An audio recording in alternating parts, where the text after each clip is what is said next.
Welcome to today's session on presentation. Now here we're going to see how to prepare for presentation. Most importantly, what are the things that we have to consider while we go on for a presentation. So before actually going into presentation, the most important aspect of a presentation is speaking. Speaking especially in front of an audience. So when we talk about speaking in front of an audience, it is actually a kind of challenging activity for everybody. So before we actually deal with that, I just want you to think about what are the 14 worst human fears. So there has been a statistic taken in America, and they have found there is a list of fears that the human beings actually endure and come across, and they have categorized it based on how much percentage of people have that fear. And so if we look into it, we have lots of things that people fear: insects, heights, financial problems. Death is actually having only 19%. Even beyond death, people are scared of many other things. And so far, it seems that heights is the basic, I mean, the topmost category with lots of fears. And even beyond that, many people fear to speak in front of a group of people. So that is 41% of people fear it. So when you have this fear about facing an audience, don't feel very bad about yourself, because that is something shared by 41% of the world population. So many of us have this fear. Now, when we say that many of us have, it is something that is normal, and they've actually overcome it, because we don't find people at a large number who are struggling to speak. People are very comfortable after a particular age to talk in front of a crowd. So the point is we can overcome this fear. So when you think about presentation, I have actually highlighted one major issue, and that's supposed to be handled. The other two things, theoretically speaking, are preparing for a presentation and performing a presentation. So these are two things that we are going to deal today. So when we talk about preparing, we actually have five things that we need to think about. And we have to actually find an answer to all these five questions separately. Why are we presenting? To whom are we going to present? What are we going to present? How are we going to present? And finally, where and when are we going to present the presentation?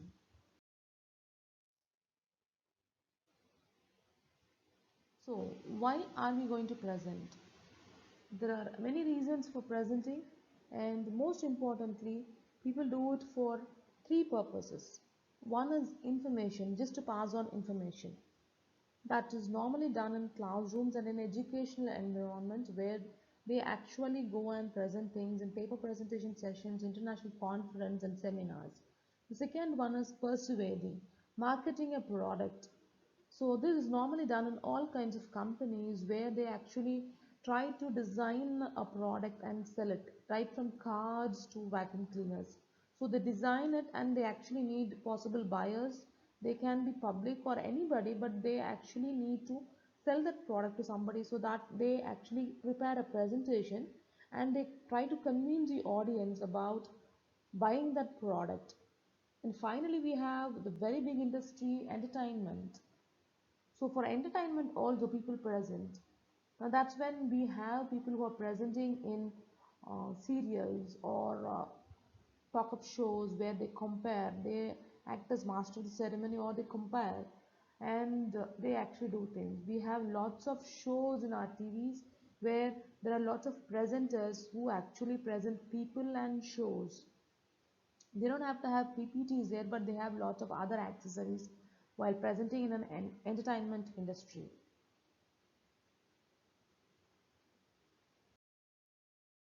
So, to whom are we going to present? We need to actually analyze the audience, find out to which age group they belong to which category, to which branch, what is their likes and dislikes. Most probably, whatever we can get about them we need to collect. Why should we know this? Because only then we can organize and select content based on the audience, taste, and their attitude and their emotions. So, when we organize and select the content, even the style, so the selection of templates, even that will depend or that can be decided based on the audience. So, we need to really think about the audience and consider them. The next is questions, comments, and objections, what they will arise during the presentation or toward the end of the presentation, what kind of questions they'll have, what kind of comments and what kind of objections they'll have. All these things we can prepare if we know the audience. For instance, if we are going to do a basic content to people who are not aware of that concept, then we don't have to be bothered much about questions being very technical.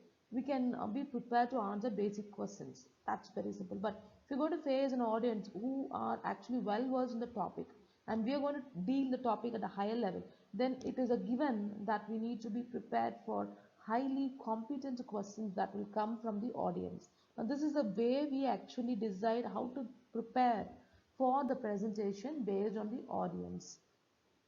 Now, with regard to the style, you could have seen the kind of slides that I've given at the background. There are different slides. Some are in blue color, some are in red color, as you see this style. Now, we have to decide which slide is appropriate for which group of audience. Now, how to know who are the audience or what is the correct and all those things? Of course, we have lots of things. We can collect questionnaires even before we go there for the presentation, and we can ask the superiors if the superiors have already gone there, especially if they have experience in that particular field and they've gone and met the people before. And we can ask our friends and colleagues if it's about our own class students that we're going to deal. Maybe the teachers have already visited. So the next thing that we would like to see is what to present. We would actually have a topic when we're going to present. So what are we going to consider when we say what to present? It is about this. We have to prepare an outline on what we're going to present. The next thing is we need to have only 3 or 4 main points in our presentation, because the audience can grasp only 3 to 4 main points, not more than that. Even if we have hundreds of points to be given to the audience, they can be categorized into 2 to 3 main points or 3 to 4 main points, so that they can easily remember when they listen to us. Now, if you think about this presentation, you will see that the slides started with 2 main points. They are preparing and performing. Though we have subheadings or points supporting more supporting points as the slide progresses, the main content is 2 points. And then think about an appropriate introduction and conclusion, because only an appropriate or a very curious introduction will grab the attention of the audience. Now think about the introduction that was given in this slideshow. It was statistical data about human fears, the worst human fears. Now that kind of detail actually would have grabbed your attention. Now, this kind of introduction can be given for your slideshows also, or for your presentations also. It can be an interesting story, or it can be an interesting video clipping, or it can be an image, very attractive image. It can be anything.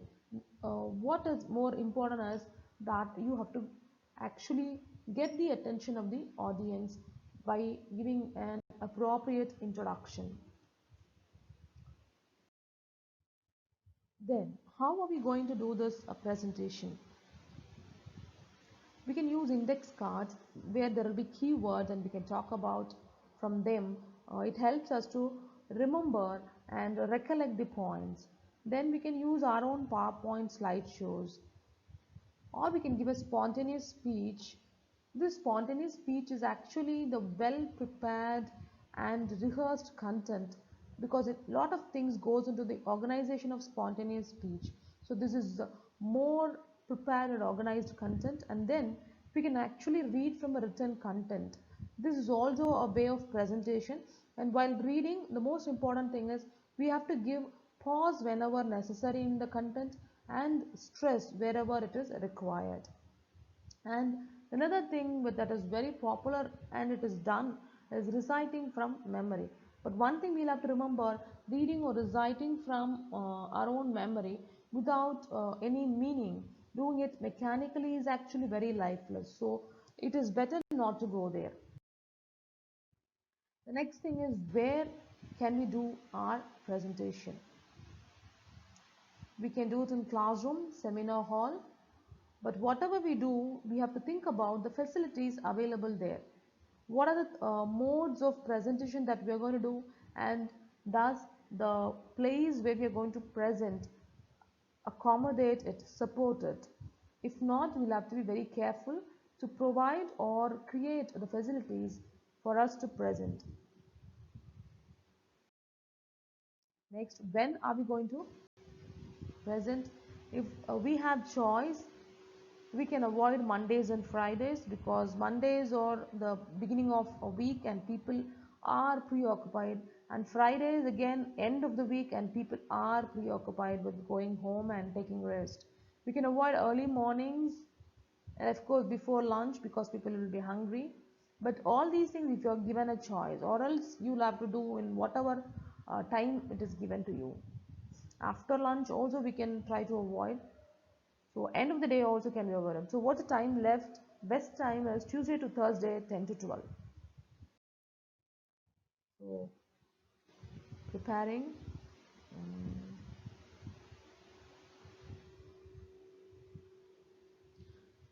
okay, preparing. We have to organize the content. We have to prepare ourselves, language, visual aids and body language, voice, any questions.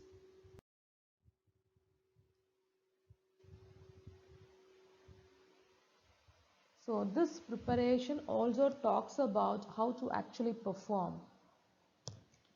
So we are going to go into detail in the next presentation part. With this slide, I'll end this presentation part 1. Good organization should have lots of things, as we have already pointed out. It should have 3 to 4 main points. But then why should we have good organization? It helps us, the presenters and the audience, to remember the content. It helps to keep to the point while we are presenting. It reduces nervousness of the speaker. So what are the content, or what are the aspects that go into good organization? Is the beginning. We should say hello and whom we are, and give purpose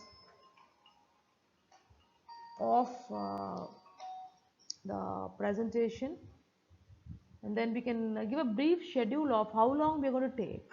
Now when we are giving this schedule, we'll have to be very careful. We'll have to give the timing, like I'll be doing it for 30 minutes, and the last 10 minutes will be for presentations. Totally my session will be for 40 minutes. Now when we're giving this, be very sure to finish well before the scheduled time, because everybody likes the speaker to finish well before the scheduled time.